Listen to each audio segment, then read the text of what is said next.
देते हैं कि गौरैया चिड़ै ख़त्म हो गई, टेलीकॉम कंपनी आ गया, मोबाइल आ गया। तो इसके वजह से जो है कि गौरैया चिड़िया जो है ख़त्म हो गई, उसका अस्तित्व ख़त्म हो गया। तो मेरा ऐसा मानना नहीं है, मैं आप लोगों को प्रूफ के साथ बता रहा हूँ। वीडियो में थोड़ा सा समय दीजिए कि उनके विलुप्त होने का कारण क्या है, और उसके साथ देखिए, देखते चलिए, मैं आप लोगों को दिखा रहा हूँ। चारों तरफ आप लोगों को दिखाई दे रहा होगा, सिर्फ धान ही धान है। धान की खेती बहुत अच्छी है, देख लीजिए, बहुत अच्छा धान लगा हुआ है, समय समय पर पानी मिल जा रहा है। तो ये देखिए, मेरे चारों तरफ धान का ही खेती आपको दिखाई देगा।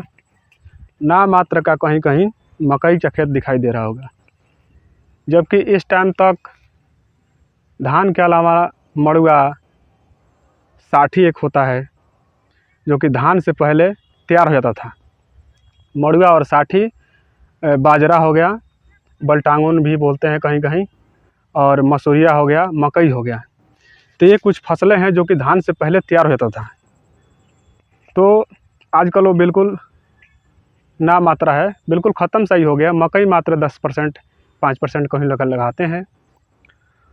तो इंसान तो चलो अपना भरण पोषण कर ले रहा है, इन फसलों के ना उगाने से बहुत बड़ा असर पड़ा है।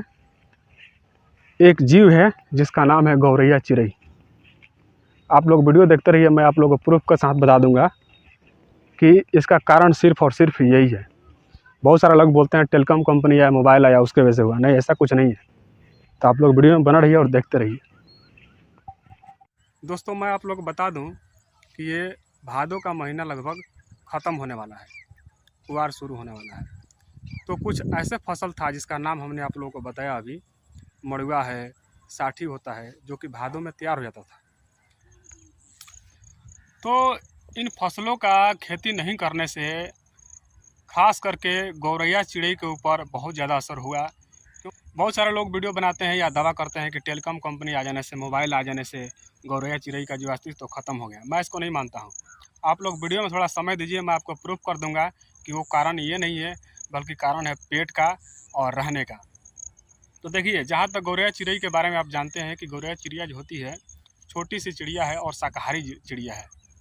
हमने देखा है कि इस टाइम भादों के लास्ट तक ये जो फसल हमने बताया अभी आपको, मड़ुआ हो गया, बाजरा हो गया, या मकई हो गया, या बलटांगन हो गया, तो ये सब तैयार हो जाता था फसल।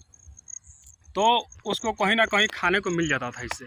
ठीक है, खेतों में जा कर के, या हम लोग जब खेत से बाहर ले जाते हैं, खेत से घर पे ले जाते हैं, तो घर पे जब वहाँ उसकी कुटाई पिसाई या जो भी निराई होती है, तो वहाँ पर भी, या आपने देखा होगा, घर के द्वार पे चटाई बिछा करके या तिरपाल बिछा कर उस पर लोग सुखाते थे और उसको तैयार करते थे। उस दौरान भी चिड़िया आती थी, आपने भी देखा होगा, द्वार पे बहुत झुंड बना करके सब आती थी और दाना चुगती थी, अपना भोजन करती थी और फिर चली जाती थी। तो ये काम लगभग चलते रहता था जब तक दूसरा फसल आ जाता था। तो ये क्या था कि उनका जो बीच में गैप नहीं होता था, भोजन मिल जाता था, प्लस रहने का मिल जाता था। और एक चीज़ आपको बता दूं कि इसके अलावा पटसन का खेती होता था, सनई का खेती होता था, जिससे कि सोन और सुतरी निकाल करके लोग खटिया बिनने का, रस्सी बनाने का काम करते थे।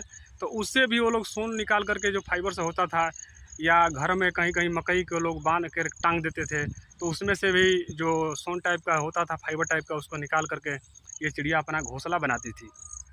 तो जब ये सब ख़त्म हो गया, तो अब उनको ना खाने का रहा, ना रहने का रहा, तो उनको तो जाना, यहाँ से छोड़ करके, इस जगह को छोड़ कर जाना ही मतलब कि जाना ही पड़ेगा, और वो चले गए। इस तरह से उस चिड़िया का अस्तित्व जो है ख़त्म हो गया। इंसान तो चलो अपना जीवन बसर कर रहा है, जैसे भी वातावरण या माहौल के हिसाब से चेंज हो जा रहा है, लेकिन वो जो जीव चेंज नहीं कर पाएंगे, अपने आप को सर्वाइव नहीं कर पाएंगे, तो उनका अस्तित्व है बिल्कुल ख़त्म हो ही जाएगा। और इसमें बहुत बड़ा हाथ है इंसान का।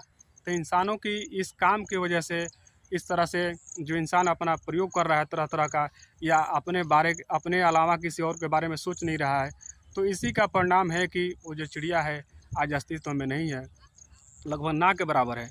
और टावर के जहाँ तक सवाल है, तो आपने देखा होगा बड़े बड़े टावरों में आज भी बहुत सारे उससे बड़ी जो चिड़िया है, जैसे मैनी हो गया, कौवा हो गया, ये आज भी है, उस टावर पर बैठते हैं। क्योंकि कारण क्या है कि उनको भोजन मिल जा रहा है, और भोजन क्या मिल जा रहा है, तो सर्वाहारी है, कुछ भी खा लेता है। लेकिन गौरैया चिड़ै जो है सर्वाहारी नहीं है, वो शाकाहारी थी। और उसको छोटे छोटे दाने यानी सरसों राई जो जिसका हम खेती अब नहीं कर पा रहे हैं, तो मेन मसला भोजन का ही और रहने का ही है। तो इसके वजह से गौरैया चिड़ै जो है समाप्त हो गई है। बाकी और इन फसलों के ना उगाने से इंसान के ऊपर भी असर पड़ा है। आज जो इंसान खा रहा है इसमें उन पौष्टिक तत्वों की कमी हो रही है, जो कि मड़ुआ, बाजरा या जो भी साठी था उसमें मिलता था लोगों को, फाइबर जो मिलता था या जो भी विटामिन मिलता था, मिनरल्स, वो इनमें बहुत सारा कमी है, क्योंकि सिर्फ आदमी गेहूँ और चावल खा रहा है, ठीक है। इसके अलावा जो फास्ट फूड है या मार्केट से जो भी चीज़ मिल रहा है वो खा रहा है। तो इन फसलों के ना उगाने से इंसान के ऊपर भी इसका असर पड़ रहा है, जो कि तरह तरह के लोगों को पेट से रिलेटेड या तरह तरह की बीमारियाँ हो रही है।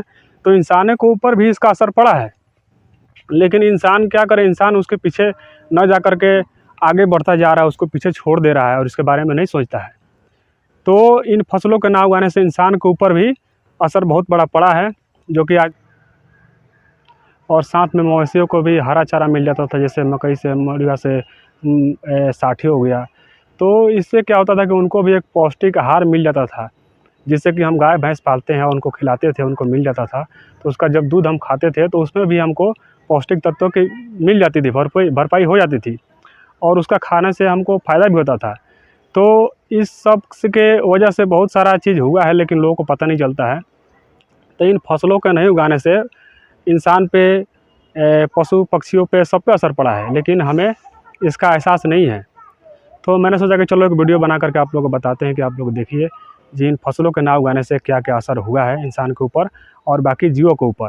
इंसान के ऊपर भी हुआ है, क्योंकि दूध दही तो हम भी खाते हैं, ठीक है, लेकिन हमें वो पौष्टिक चीज़ें नहीं मिल पा रही है, क्योंकि माल मवेशी जो है, जो भी है, चारा नहीं मिल रहा है, तो उसको हम बाज़ार का जो खली है, चोकर लिया कर खिलाते हैं, तो उनसे उनका पेट तो भर जाता है, लेकिन जो दूध देते हैं उसमें वो पौष्टिक तत्व नहीं मिलता है, ठीक है। इसके वजह से हम भी खाते हैं तो हमारा भी पेट भर जाता है, लेकिन हमें भी वो चीज़ें नहीं मिल पाती है। तो कहने का मतलब ये है कि इन फसलों के न उगाने से इंसान के ऊपर भी बहुत बड़ा असर पड़ा है, लेकिन इंसान को इसका एहसास नहीं है। तो मैंने सोचा कि आप लोगों को बताया जाए वीडियो बना करके, तो मैंने आप लोगों को बताने का काम किया है। आप लोगों को अगर अच्छा लगता है तो हमारे इस वीडियो को लाइक कीजिए और हमारे चैनल को सब्सक्राइब कीजिए, और साथ ही साथ अगर अच्छा वीडियो है, अच्छा लगता है, आपको कोई जानकारी मिलती है, तो ये लोगों में शेयर कीजिए कि आप एक दूसरे को ही बचा सकते हैं, हम सब मिल करके बचा सकते हैं। तो मिलेंगे अगले वीडियो में, तब तक के लिए जय हिंद, जय भारत।